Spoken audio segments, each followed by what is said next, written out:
สดีสู้สดีโอ้โกรธรู้อ้อยนั่ง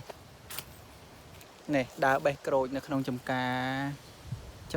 โกรธระบปูระบมิงโอ้รู้อ้อยนั่ง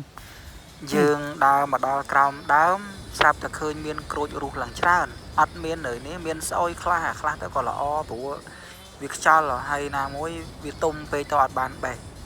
អញ្ចឹងទៅវារុះពេញនឹងបណ្ដោយហើយនេះចកាក្រោយផ្ទះរបស់ពូមានក្រូចប្រមាណដើមមានតំណាំតំណោចដាំសម្រាប់ហូបចុកខ្លួនឯងអញ្ចឹងណាបានមួយ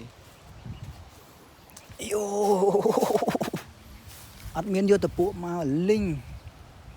ដើរបេះតាណាដែលបេះបានណា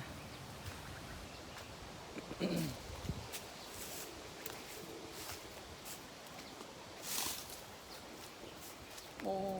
ឈប់នោះទៅបេះដល់នេះយើងអត់បានយកទៅពួកមកតែអញ្ចឹងមានណាមានតែដាក់ទូរស័ព្ទថតចោលចឹងទៅលោតបេះយកបណ្ដោយ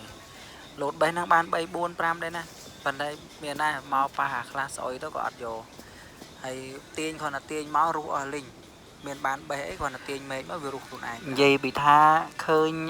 ក្រូចហ្នឹងគ្រាន់តែឃើញផ្លែក្រូចហ្នឹងក៏ខ្វះកដែលចង់បានឃើញផ្លែល្អប៉ុន្តែខ្លែហូបអត់អស់អញ្ចឹងបេះតែបន្តិចបន្តួចអីបានហើយល្មមតែមកហូបទៅបានហើយកុំឲ្យច្រើនពេកខ្លាចសល់និយាយពីនៅក្រោយ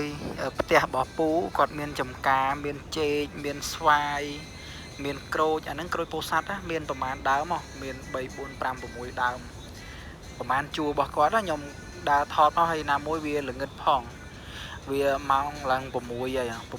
6ជាងហើយអញ្ចឹងទៅថតមើលអត់ឃើញអញ្ចឹងទៅឃើញមានដើមហើយបានតិចបន្តួចថតហ្នឹងហើយផ្លែល្អណាដូចខ្ញុំឲ្យមើលមិនអញ្ចឹងផ្លែល្អមែនទេប៉ុន្តែគាត់ថាវាអត់មានជីអត់មានថ្នាំអីប៉ូដូចរបស់គេដល់អញ្ចឹងផ្លែវាអាខ្លះទៅក៏រុះអាខ្លះទៅក៏តិចតួចវាអត់ផ្លែច្រើនណាប៉ុន្តែបេះមកឆ្ងាញ់ក្រូចនេះផ្អែមដូចស្ករអញ្ចឹងมันបាច់ថែមគ្រឿងថែមអំបិលថែមប៊ីចេងអីទេនេះផ្អែមធម្មជាតិមកហើយមើលតែដើមប៉ុណ្ណឹងឯងប៉ុន្តែផ្លែដល់កងងឹតតែមើលអត់ឃើញទេម៉ោង6ជាងហើយអញ្ចឹងវាមេឃល្ងឹតមើលអត់ឃើញផ្លែនេះ